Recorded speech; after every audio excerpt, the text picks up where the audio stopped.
Madis! Kallis Madis! Sind ei ole ju 100 aastat näinud. Ei no, nägime just viimati kooli lõpetamisel. Jah, oli jah, nii jah. Krishna küll, kui kaua aega tagasi. Sa oled nii muutunud, ma ei tundnud sind peaaegu äragi. No, sa ise ka natuke kõhnemaks jäänud. Jah, aga see on toortoidust. Kõik mürgid on väljas. Aga kuule, lähme sisse, astu sisse. Me hakkasime just mediteerima, aga no eks natukene saame juttu rääkida. Ei, ma mõtlesin, et tulin ainult korraks, et saab natukene... Aga mis sa selle autoga sõidadki või? Kuule hea, sõber kinkis mulle selle vana autorosu, mõtlesin, et teen korda. See on ju tõeline bensiiniröövel. See on kompressioonsüütega mootor.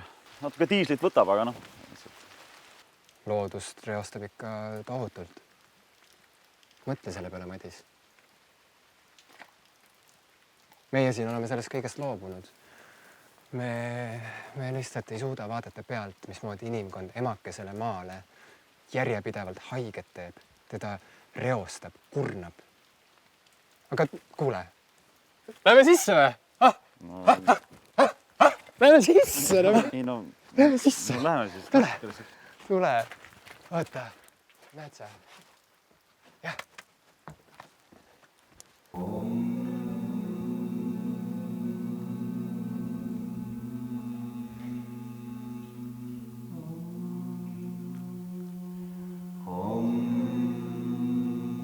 Need tikud on käsitsi rullitud Nepaalis pühade munkade poolt.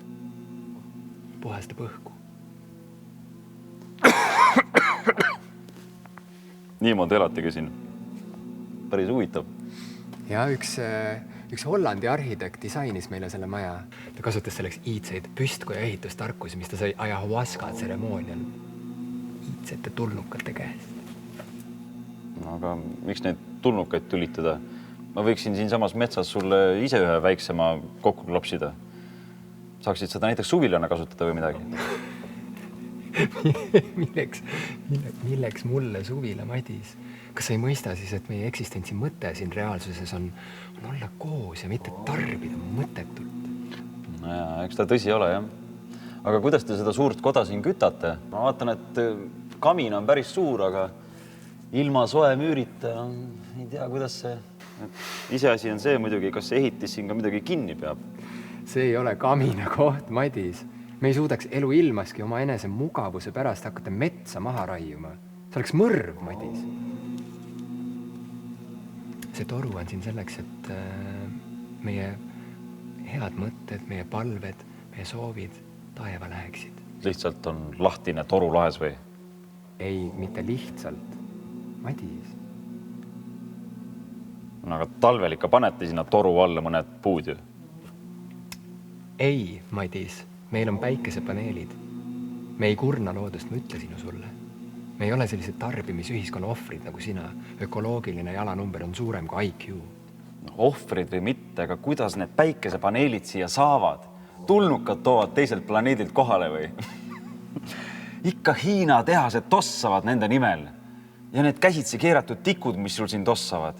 Mis sa arvad, et Tiibetist ise hüljuvad kohale või? Ikka autodega veetakse kohale, siis pakkimisele siis vahelattu, siis konteinerisse, siis pannakse tankeri peale, tankeriga üle vee järgmisesse vahelattu ja siis jälle pakitakse. Ja ma ei saa aru, mis mõttes puhastavad õhku. Kõik kohad on tossu täis, mida ma hingan siin, ma ei saa midagi hingatagi ju. Sa, Madis, ei saa vist mitte millestki ikkagi aru.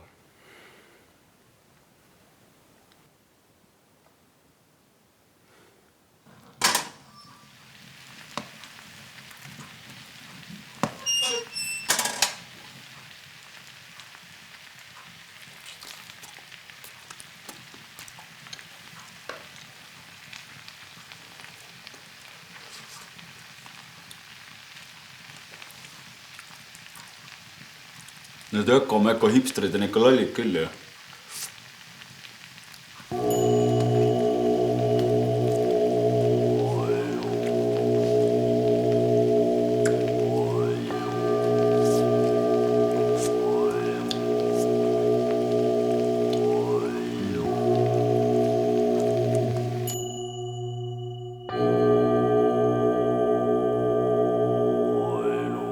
Ökoloogiline jalajälg on näitaja, mis väljendab, kui palju keskkonnaressursse kasutavad inimesed võrreldes maa ökosüsteemide taastootlikkuse võimega.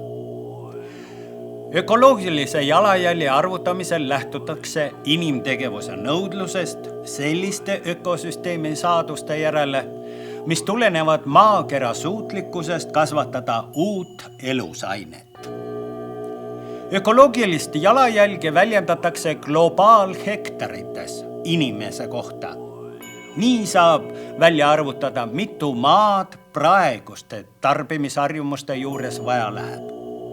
Tänapäeval tarbib kogu inimkond umbes 1,5 planeeti aastas. See tähendab, et maal kulub inimkonna aastas tarbitud ressursside taastootmiseks ja jäätmete lagundamiseks 18 kuud. On ilmselge, et meil on vaid üks planeet maa ning aastas vaid 12 kuud. Seega toimub pidev ületarbimine.